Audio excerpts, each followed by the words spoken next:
Welcome to week 2 of Football 101.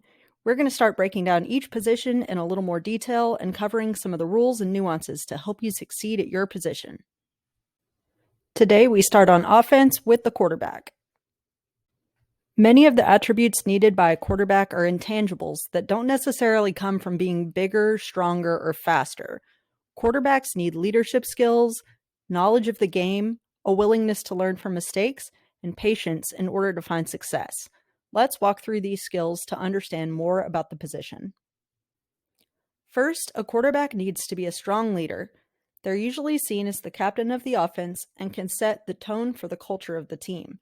It's important for quarterbacks to use positive leadership for motivation.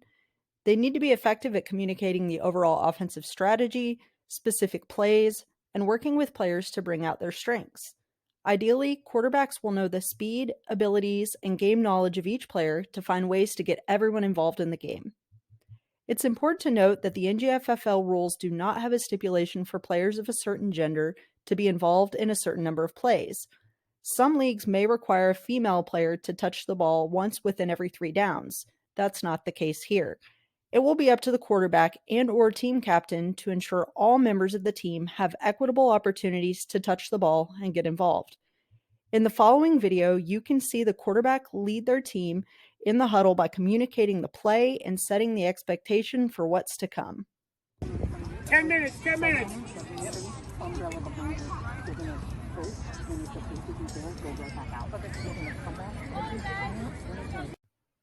A QB needs good vision on the field. This simply means that they need to see what is happening at all levels, whether it be right in front of them or 20 yards downfield. The quarterback begins assessing and anticipating what the defense will do even before the ball is snapped. They'll want to quickly survey the defense to check for any gaps or potential threats so they deliver the ball to their receiver. This is a skill that takes some practice and time to hone. At first, stepping to the line of scrimmage can be intimidating and a bit overwhelming, but over time the game begins to slow down. Eventually, a new quarterback will feel more comfortable surveying the field. After the snap, the quarterback will want to have quick eyes to see their receivers and scan the field for who's open. This all takes place very quickly, so seeing the whole field and resisting tunnel vision, or locking eyes on one receiver and only that receiver, can be difficult. Again, more reps will provide comfort in doing this. Here we see a quarterback taking a quick look at all of their options, then identifying one receiver, directing them downfield on the way to a touchdown.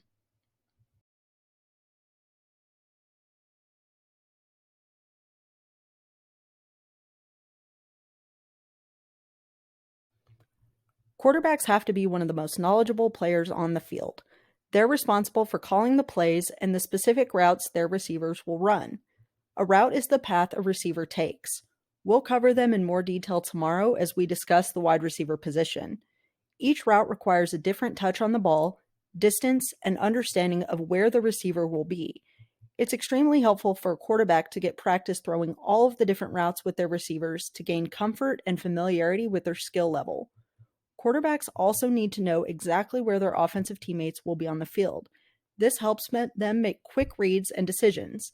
While a receiver only has to remember their specific route, a quarterback will need to know where the 6 other players are on the field at all times and how to get the ball to them.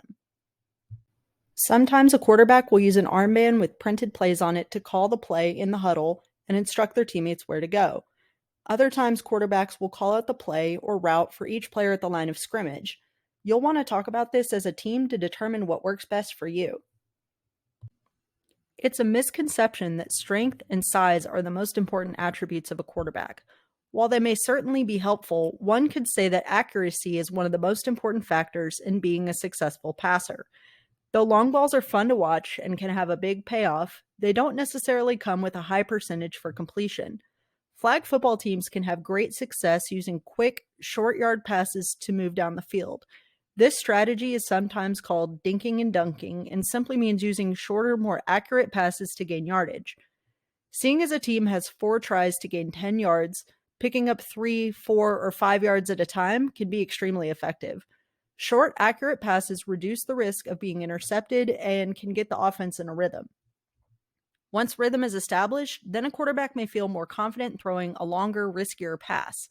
Let's take a look at a quick forward shovel pass that yields some big yards after the catch.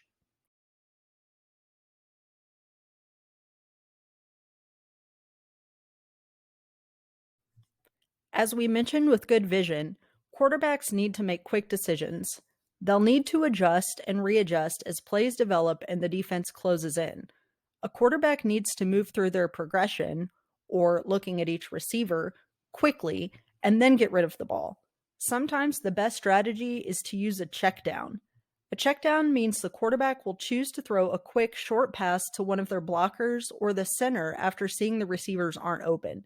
Gaining a yard or two is better than making a costly mistake, such as an interception or having to throw the ball away. Quarterbacks also need to be confident in their decisions and choose action over inaction. Sometimes holding on to the ball too long can result in a flagpole or sack behind the line of scrimmage, causing the offense to lose critical yards. Here in this next video, we see a quarterback making a quick decision and completing a positive yardage play in only 3 seconds.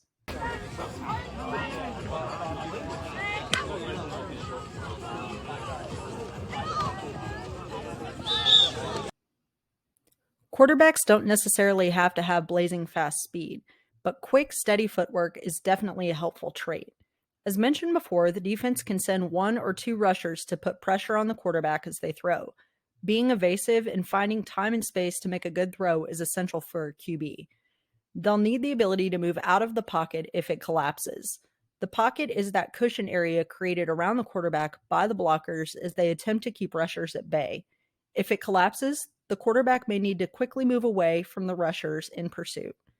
Another rule to note is that offenses in our league will only be able to utilize 1 rushing play per drive. This could be a quarterback scramble or a play designed specifically as a handoff to a player who will run the ball. In the next highlight, we see a quarterback use their legs to escape the rushers and complete a downfield pass.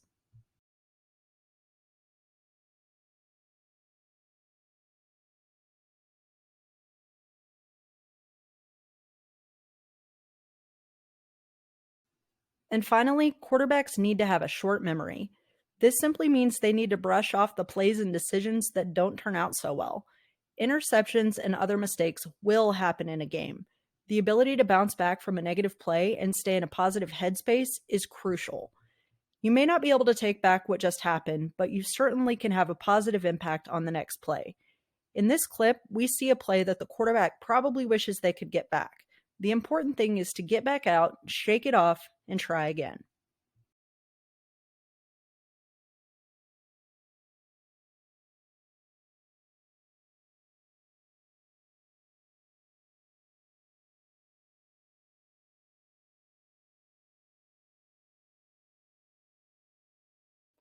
We're excited to announce that Open Play Days are here. Following the success of our Clinic Day, we'll be hosting Open Play Days for the next 4 Saturdays. Join us Saturday, November 19th from 5 to 7 p.m. at McKinnish Park in Carrollton as we scrimmage and learn the game together. If quarterback seems like something you want to try, come out and learn how to lead your team down the field. We'll see you there.